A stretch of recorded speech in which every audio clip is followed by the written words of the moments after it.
Bom, dando continuidade, a gente vai estudar agora o que acontece quando nós temos a transferência de calor através dos materiais, ou seja, nesse processo que nós chamamos de condução térmica.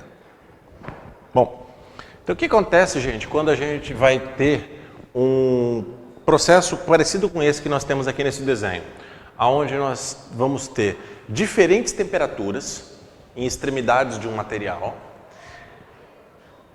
Um lado uma temperatura maior, outro lado uma temperatura menor. Eu não gosto muito desses nomes que se dão, mas é padrão da bibliografia TQ e TF, né? Temperatura quente, temperatura fria. Bom, enfim, o que aquilo quer dizer? Que uma temperatura está mais alta do que a outra. Quando você tem TQ, ela tem a temperatura quente, que é mais alta do que a temperatura FT fria, mais baixa. É só uma forma de escrever isso, uma temperatura maior do que a outra. Então, se nós temos nesse processo uma temperatura maior num lado que o outro, vai ter um gradiente de temperatura, naturalmente vai haver a transferência de calor, vai criar um fluxo de calor. Então, imaginem aqui nesse nosso sistema composto por um sólido, onde eu tenho uma temperatura mais alta aqui, TQ, e uma temperatura mais baixa na outra extremidade, TF, onde TQ é maior que TF. Esse material tem uma certa espessura, né? Tem uma espessura aqui, vou chamar de X. O que nós sabemos? Que vai haver então uma transferência de energia sob forma de calor fluindo nesse corpo, nesse sentido, sempre. Tem corpo com temperatura mais alta para o corpo com temperatura mais baixa. Na verdade, no corpo não, que é o mesmo, né? Mas da extremidade com temperatura mais alta para a extremidade com temperatura mais baixa. Esse tipo de transferência se dá por contato, né? Então, a transferência térmica vai se dar por contato entre os materiais ali. Bom, existem, como a gente estava vendo, para cada material nós vamos ter características diferentes nessa forma de condução térmica. E aí a gente pode definir para cada material a chamada condutividade térmica. O que é a condutividade térmica? A capacidade que o material tem de conduzir calor. Pode ser melhor, pode ser pior. Eu tenho materiais que são bons condutores térmicos, tenho materiais que são maus condutores térmicos. Reparem que metais, os primeiros elementos ali daquela tabela, têm coeficiente de condutividade térmica relativamente alto. Reparem os não metais abaixo, como os coeficientes de condutividade são bem mais baixos. Com exceção ali do diamante, os outros materiais têm coeficiente de condutividade térmica bem baixos. O que significa isso? Que quando dispostos à mesma diferença de temperatura, quem tem uma condutividade térmica alta vai transportar melhor o calor. Quem tem um coeficiente de condutividade térmica baixo vai transportar pior o calor. Então a gente pode dizer que nós temos condutores e isolantes térmicos. Reparem que os metais têm essa característica de serem bons condutores térmicos, do mesmo jeito que eles têm a característica de serem bons condutores elétricos. E isso se dá à presença de elétrons livres nas bandas de condução desses elementos, tá? Não vamos entrar agora nesse nível de detalhamento microscópico, mas tenham isso em mente, que um metal é um bom condutor térmico e bom condutor elétrico justamente por ter as mesmas características, elétrons livres. Em geral, isso é uma regra, tá? A gente pode estar sempre associando bons condutores térmicos a bons condutores elétricos. Reparem que também os gases são maus condutores. Um gás é um mau condutor térmico. Então, o que a gente pode pensar numa questão mais cotidiana, né, de um condutor térmico? Você coloca uma panela no fogo, essa panela geralmente é de metal na maior parte das nossas casas. Esse metal, sendo um bom condutor térmico, vai aquecer facilmente transportando calor. E a temperatura dele vai chegar próxima à temperatura nas outras extremidades. Por isso que uma panela normalmente vai ter uma tampa de um cabo. Então uma panela vai ter um cabo de um material diferente da que a própria panela. Em geral, madeira, um polímero, né, um plástico rígido, que seja um mau condutor térmico. Se você encostar na panela, ela vai estar quente. Se você encostar no cabo, não. Né? Às vezes tem as panelas que tem o cabo de metal também. Né? Eu tenho umas dessas em casa, aí você faz o quê? Tem que segurar bem na pontinha dela, né? E apesar delas terem uma geometria que favorece que ela dissipe o calor rapidamente, mas ainda assim elas aquecem, então tem que tomar um certo cuidado com esse tipo de panela. Principalmente quando você tem uma tampa e o pegador dessa tampa não é de um material diferente, ele é de metal também, então você pegar a tampa, vai estar bem quente. Aí, aquelas panelas mais antigas tem uma tampa com um pedaço de madeira, né, atarrachado ali. Madeira é um mau condutor térmico, portanto, não vai estar fazendo essa transferência de energia térmica entre uma temperatura mais alta e temperatura mais baixa. Bom, e aí a gente vai se perguntar, como é que se dá esse processo? Como é que a gente equaciona esse processo de transferência de energia térmica? Isso, gente, tem uma aplicação imensa nas áreas de engenharia, principalmente engenharia civil e arquitetura. Porque você tem interesse que determinadas situações você tenha transferência de calor, determinadas situações que não tenha transferência de calor. Imagine você tem você quer fazer um certo isolamento térmico numa sala. Para quê? Que o calor de dentro não se dissipe para fora ou que o calor de fora não venha para cá. Um país de temperatura de climas frios, imagine, você tem que aquecer esse espaço. Se as suas paredes são bons condutores térmicos, se você está aquecendo aqui, esse calor está indo daqui para fora. Você está desperdiçando calor e o espaço vai ficar frio. O inverso também é verdadeiro. Num país de clima quente como o nosso, a gente vai querer refrigerar essa sala. E se a gente tem um ambiente que tem bons condutores térmicos nas paredes, o ar refrigerado, né, que está a temperatura mais baixa aqui dentro, vai ser aquecido porque o calor de fora vai transportar para dentro através dessa condução térmica. Aquelas janelas lá, por exemplo, são excelentes condutores térmicos, né? Fininha de vidro, então o calor passa por ali que é uma beleza. Então, não é uma boa estratégia como um sistema de isolamento. Nos países que tem invernos bem rigorosos, normalmente você tem janelas chamadas janela de vidro duplo. Já ouviram falar ou já viram alguma coisa assim? O que você faz com uma janela de vidro duplo?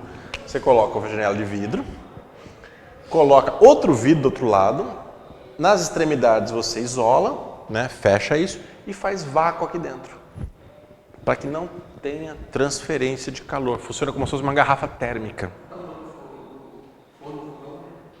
Mesma coisa, né? Tampa de fogão tem esse tipo de coisa, vidros duplos ali. Garrafas térmicas tem um vácuo entre a face espelhada de dentro e a face de fora, justamente para isolar termicamente o melhor possível.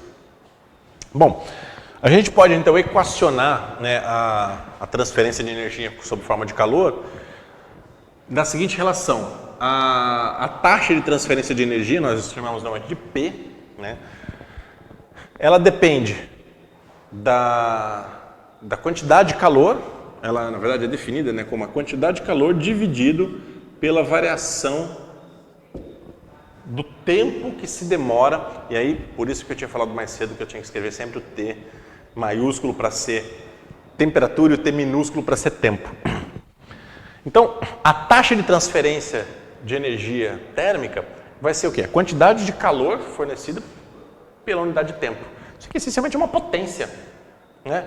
Energia sobre tempo. Ou seja, se você tiver uma potência térmica alta, muito calor vai ser transportado num intervalo curto de tempo. Se você tiver uma taxa de transferência baixa, ou seja, uma potência térmica baixa, quer dizer que passa-se um tempo muito alto e uma quantidade pequena de calor é transportada. Legal? Bom, Isso vai se relacionar com o que no meu sistema físico aqui? Ele vai ser proporcional à área. Então, por que a área? Quanto maior a área que eu tenho para passar calor, mais calor vai passar. Se a minha área for pequena, imagine, é como uma relação de fluxo. Né? Você tem uma área grande, você tem um fluxo grande de coisas que podem passar ali. Se você tem uma área pequena, o fluxo é pequeno. Então, isso depende diretamente da área, depende diretamente da variação térmica, ou seja, se a temperatura mais alta for muito maior do que a temperatura baixa, uma variação grande, naturalmente mais fluxo de calor vai ser feito, maior quantidade de calor passa de um corpo para outro. Né? E ele é inversamente proporcional à distância. Nesse caso, a espessura do material. Se eu tenho uma parede fininha, o calor passa mais fácil. Se eu tenho uma parede grossa, é difícil do calor passar. A gente vê isso, por exemplo, em igrejas muito antigas. Geralmente tem aquelas paredes de 1 metro, né, de largura. Você entra numa igreja dessa, alguém já visitou igrejas bem antigas assim? Lá fora está um calor danado, lá dentro está fresco. Por quê? É um bom isolante térmico. Castelos, mesma coisa. Paredes largas, dentro tem um bom isolamento térmico. Uma caverna tem o mesmo efeito. Então, reparem, essa taxa de transferência de calor ela vai ser proporcional à área, faz sentido, proporcional à variação de temperatura e inversamente proporcional à espessura. Para que a gente transcreva, né, essa proporcionalidade como uma igualdade, a gente precisa de uma constante que vai dar essa relação de proporção. Então, a gente escreve isso e essa constante como uma letra K. E agora eu vou escrever isso aqui numa forma não mais variação, mas uma forma de variação infinitesimal, né? Então, de forma diferencial, eu vou ter um dt sobre um dx. E esse K como uma constante que depende do material, que é justamente a constante de condutividade térmica. Essa constante de condutividade térmica, ela é dada nas suas unidades, watts por metro graus Celsius. A gente pode, muitas vezes, escrever isso daqui, esse dt, uma variação de temperatura. Em geral, essas temperaturas podem ser fixas. Temperatura externa, temperatura interna. Então, se eu estiver fazendo essas contas com base em o ambiente que eu estou querendo resfriar ou aquecer e a temperatura externa, a gente vai ter essas temperaturas aqui fixas, de forma que a gente pode escrever então um T final e um T inicial. E esse dx, muitas vezes, é a própria espessura do que a gente está falando. E aí, ali eu estou representando aquilo como um L. Então, isso aqui também pode ser representado como Ka, T final, ou T quente, T frio. Como é que o livro coloca T quente, T frio aqui?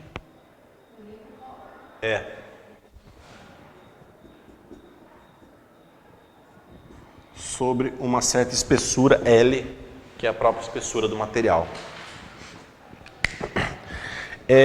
Em algumas vezes, se junta essas duas coisas, constante de condutividade térmica por comprimento. Então, ao invés de você falar da constante de condutividade térmica do material, você vai falar da constante de condutividade térmica por comprimento, por metro. E aí, nesse caso, a gente juntaria essas duas variáveis e geralmente dá o nome de R para ela. Né? Só que em vez de fazer K sobre L, a gente faz L sobre K. De forma que a gente vai dividir isso tudo por R. Então, nesse caso, R vai ser L sobre K, ou seja, o comprimento e coeficiente de condutividade térmica. E a gente pode então também escrever essa taxa de transferência de energia como ATQ menos TF sobre R.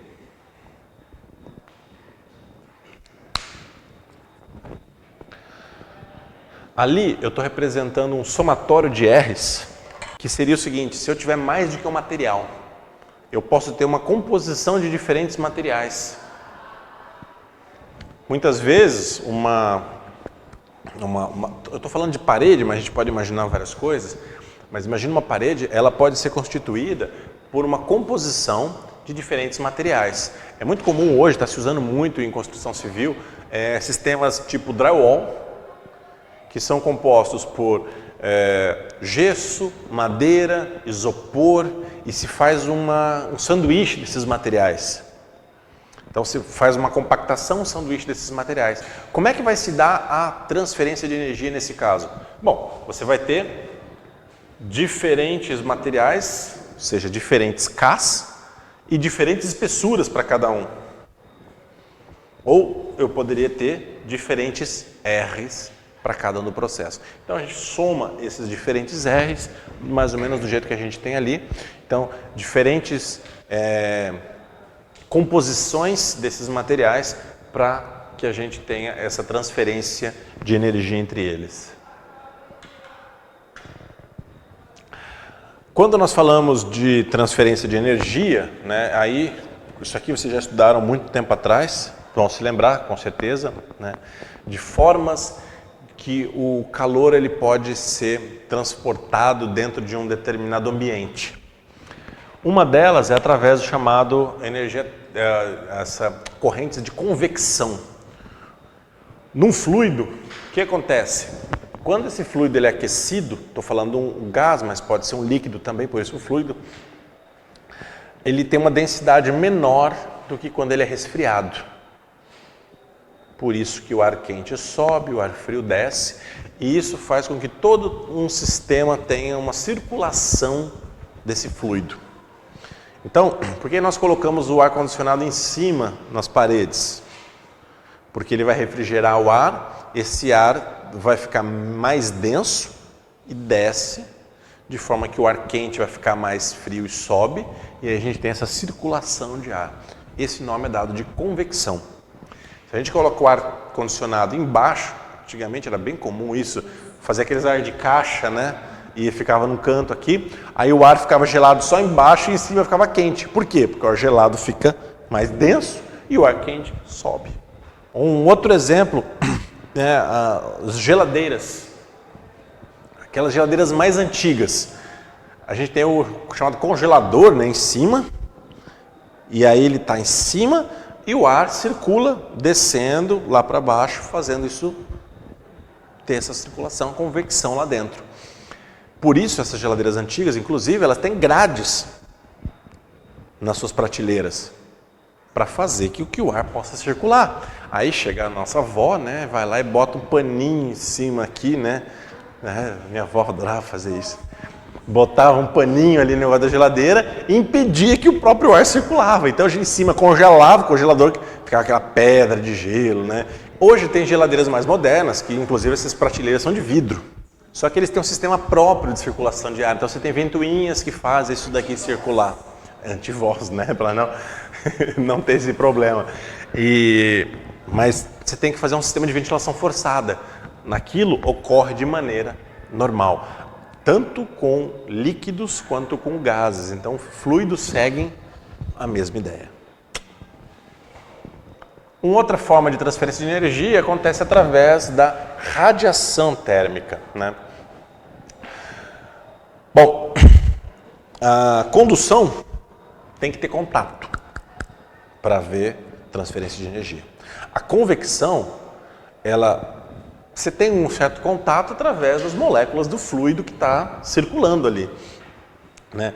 Agora, a radiação térmica, ela acontece sem contato de matéria. Um exemplo, a energia térmica que a gente recebe do Sol. A energia térmica vem do Sol para cá, atravessando espaço vazio. Não tem matéria para que essa energia seja transportada. Então, como que ela vem? Ela vem num processo chamado de radiação. A radiação, então, vou falar um pouquinho sobre isso. todo corpo aquecido emite radiação. Qualquer corpo emite radiação eletromagnética. Quando o corpo tem uma temperatura muito alta, ele vai emitir radiação eletromagnética num tom já visível. Nós conseguimos ver. Então, uma barra de ferro incandescente, você está vendo aquilo ali, está numa temperatura muito alta. Mas nós aqui também estamos emitindo radiação eletromagnética. Se essa câmera fosse uma câmera, por exemplo, infravermelho, e a gente não tivesse nenhuma luz acesa, ela ia conseguir me enxergar, porque eu estou numa temperatura que emite radiação eletromagnética. Então, qualquer corpo com uma temperatura acima de zero absoluto emite radiação. Essa radiação, ela é proporcional a uma constante, proporcional à área que esse corpo tem e proporcional à temperatura elevada à quarta potência. Aquela lá é a chamada lei de Boltzmann, ou seja, a radiação térmica emitida é proporcional à área, coeficiente de Boltzmann, o E, né, e a temperatura à quarta potência. Qualquer corpo vai ter suas moléculas vibrando e essa vibração faz com que você tenha emissão de radiação eletromagnética. Exatamente. Então você só pode parar a vibração de moléculas quando você estiver no zero absoluto. Na verdade é uma consequência, no caso. Sim, porque a gente vai ver mais para frente que a energia térmica, nós temos vários modos normais de vibração das moléculas. Vibracional, rotacional e translacional. Então, um corpo ele vai ter energia térmica associada aos modos translacionais, porque as moléculas podem estar no ambiente se movendo em 3 dimensões. Se eu estiver falando já de um sólido, eu não tenho essa energia térmica translacional, as moléculas estão fixas, mas eu tenho então energia térmicas vibracionais.